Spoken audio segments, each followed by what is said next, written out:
अमृत है हर नाम जगत में, अमृत है हर नाम जगत में है।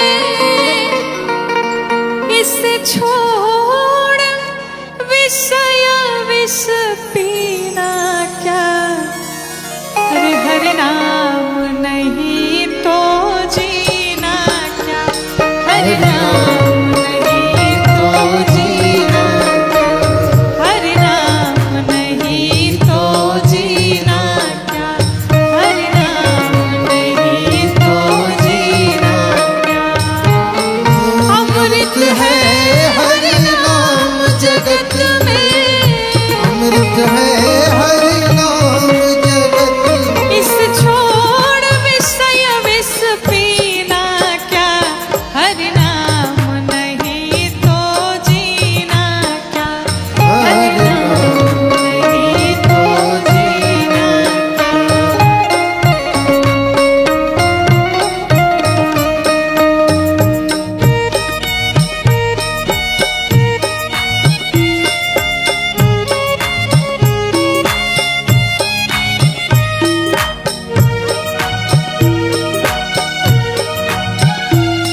भाव से कहते हैं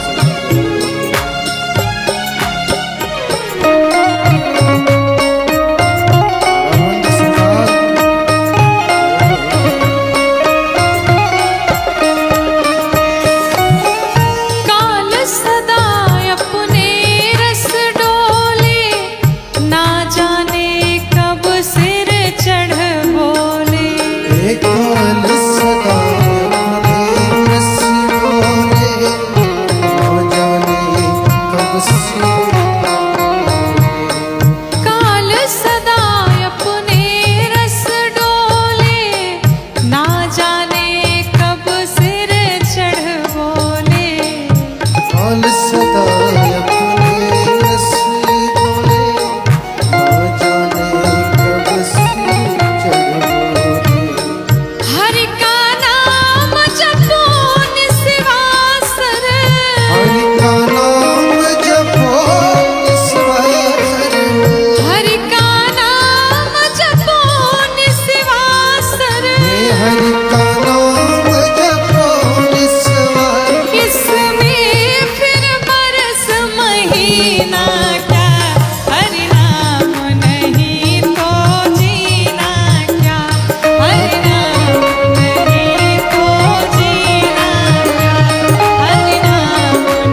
रसना। क्यों? क्योंकि फिर अंत समय में ये हिले ना हिले। किसी साधक ने लिखा कि काहे माया में भुलाइल बड़ा तोता हो, अरे खोता छोड़ के जाए के पड़ी। सगरी स्वार्थ खातिर निमन बाउर होता हो, ये खोता छोड़ के जाए के पड़ी। काहे माया में भुलाइल बड़ा तोता हो, तो छोड़ जाए के पड़ी। सगरी स्वार्थ खातिर निमन बाउर होता हो, कि सगरी स्वार्थ खातिर निमन बाउर होता हो, होता छोड़ के जाए के पड़ी। काहे माया में भुलाइल बड़ा तोता हो, होता छोड़ के जाए के पड़ी।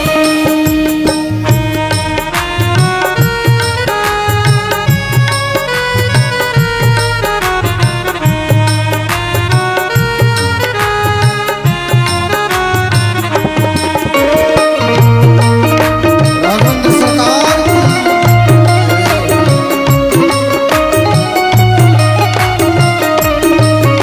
की भाव से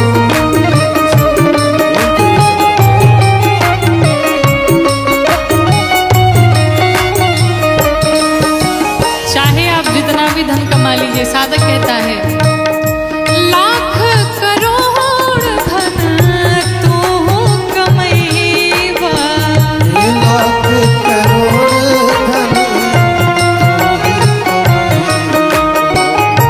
लाख करोड़ धन तू कमैबा। लाख करोड़ धन खाला खियाला नात काले के जैबा,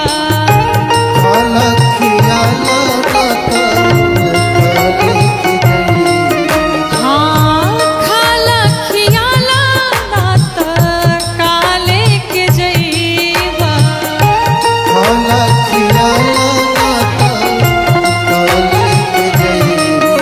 जो कुछ भी है दान करिए, भोग करिए, अन्यथा यहाँ पर सब धरा का धरा ही रह जाएगा। और अंत समय में कितनी सुंदर बात कही साधक ने, क्या कि ताहर छीन ली है पहिरल लंगोटा हो, ताहर छीन ली है पहिरल लंगोटा हो, होता छोड़ के जाए के पड़ी। ताहर छीन ली है पहिरल लंगोटा हो, होता छोड़ के जाए के पड़ी।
जाए के पड़ी राजा, रंग हो के चाहे हर जोता हो, होता छोड़ के जाए के पड़ी काहे, माया में भुलाए बड़ तोता हो, होता छोड़ के जाए के पड़ी।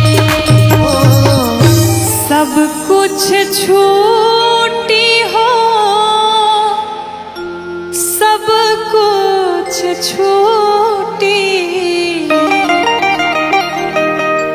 कितनो तू खैबा जड़ी बूटी, लेकिन जाए के पड़ी सब कुछ छूटी, कितनो तू खैबा जड़ी बूटी जाए के पड़ी सब कुछ छूटी, कितनो तू खैबा जड़ी बूटी, जाए के पड़ी सब कुछ छूटी, कितनो तो खैबा जड़ी बूटी जाए के पड़ी सब कुछ छूटी। हाँ सब कुछ छूटी हो, सब कुछ छूटी, सब कुछ छूटी हो, सब कुछ छूटी, कितनो तू खैबा जड़ी बूटी, जाए के पड़ी सब कुछ छूटी, कितनो तो खैबा जड़ी बूटी जाए के पड़ी सब कुछ छूटी।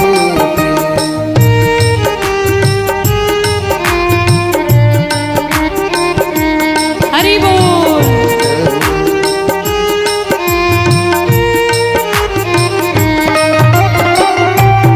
राघवेंद्र सरकार की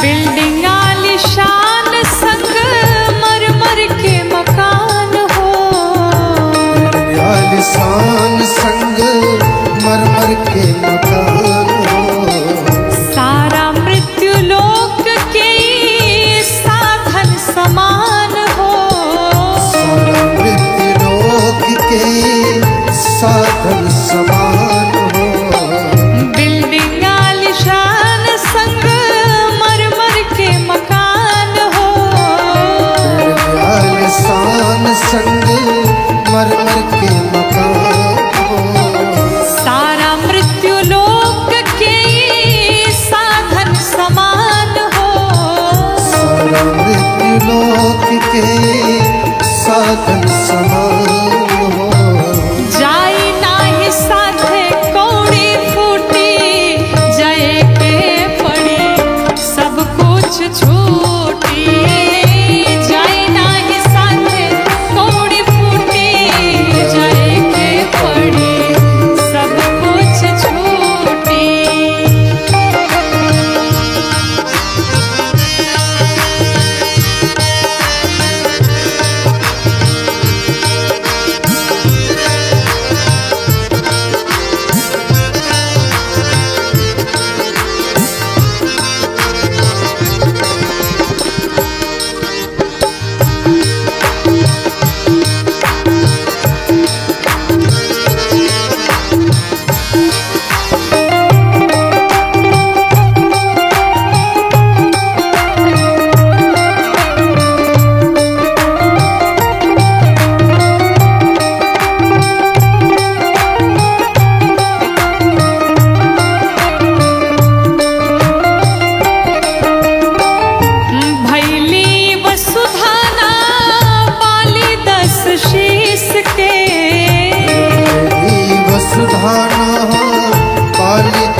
वसुधाना कुमकस शीस के नाही कवनो चक्रवर्ती अवनीश के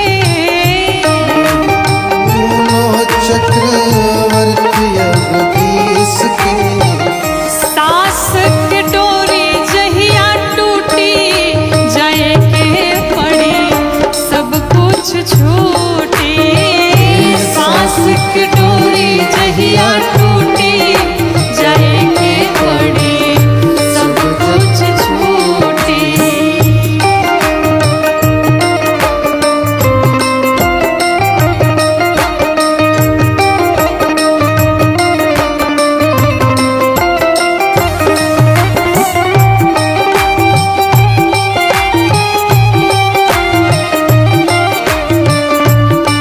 राघवेंद्र सरकार की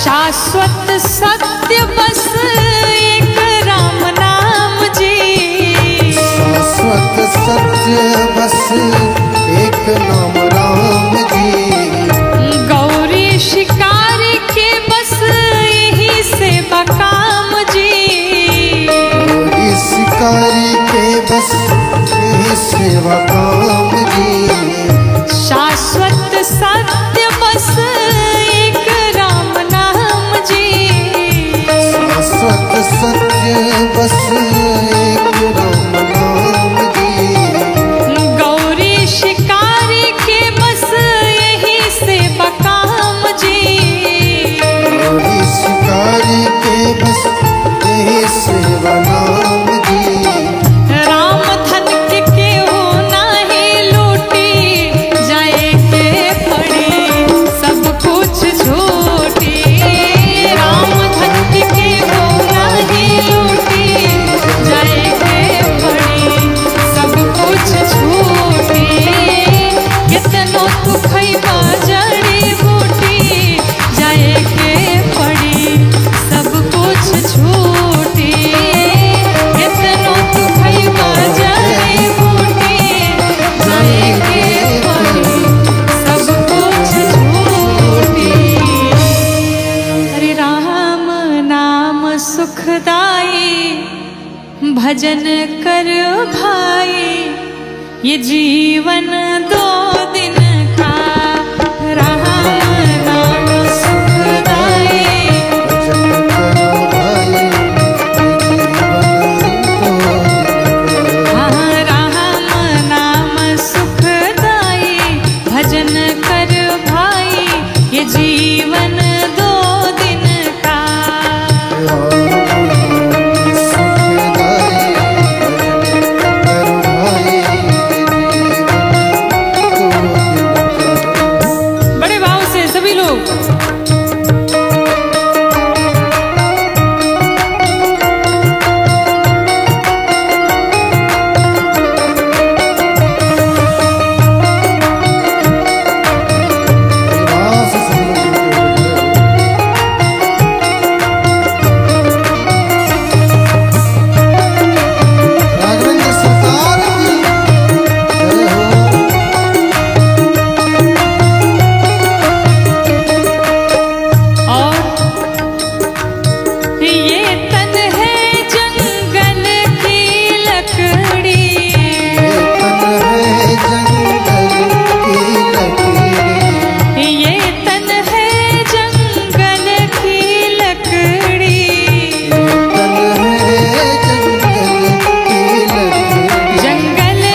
बूंद पड़े गल जाई, भजन कर भाई ये जीवन दो दिन का।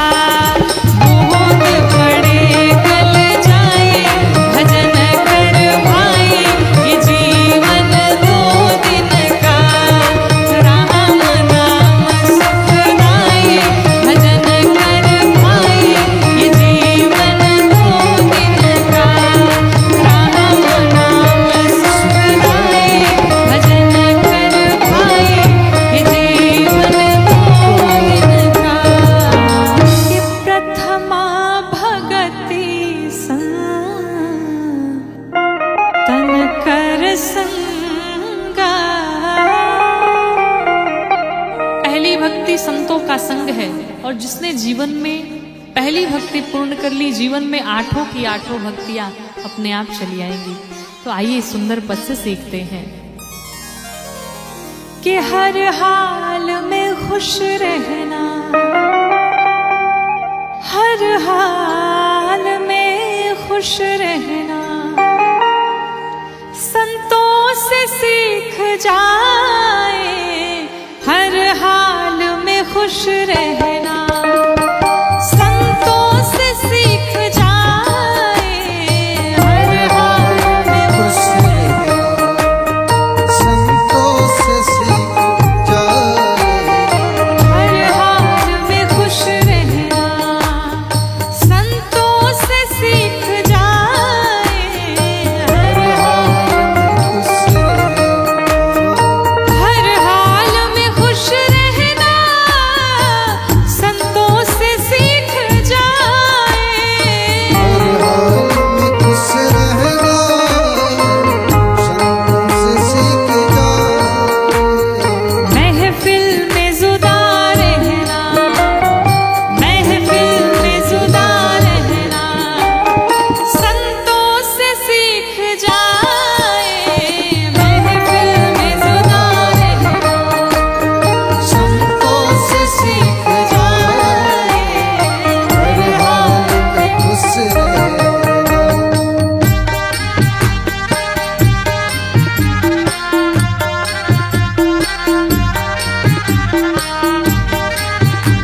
कई भाव से सुनते हैं सभी लोग।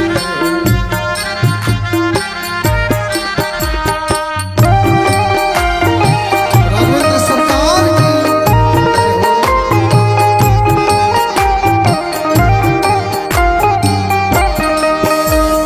सुख दुख में हंसना रोना है काम कायरों का। खुश रहना, कायरों का सुख दुख में हंसना रोना है काम कायरों का। खुश रहना,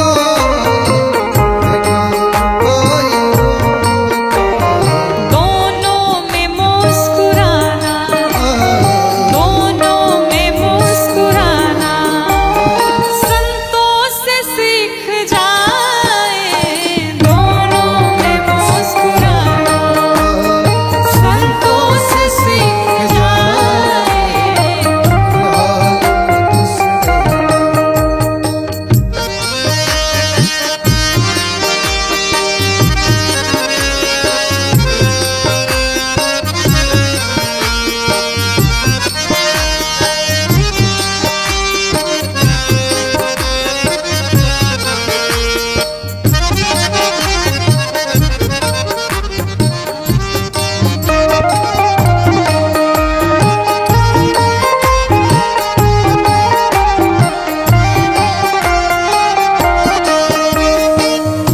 झंझटों से दुखों से भाग जाना, इसकी शिक्षा सभी देते हैं, लेकिन संतों से सीखे में क्या करना चाहिए। झंझट से भाग जाना है काम कायरों का। जिससे भाग जाना है काम कायरों का। झंझट से भाग जाना सब लोग बताते हैं। जिससे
पश्चात मुक्ति की बातें सभी करते हैं, नहीं पता, लेकिन अगर मुक्त होना है तो जीते जी मुक्त हो जाया जाए। संत कहते हैं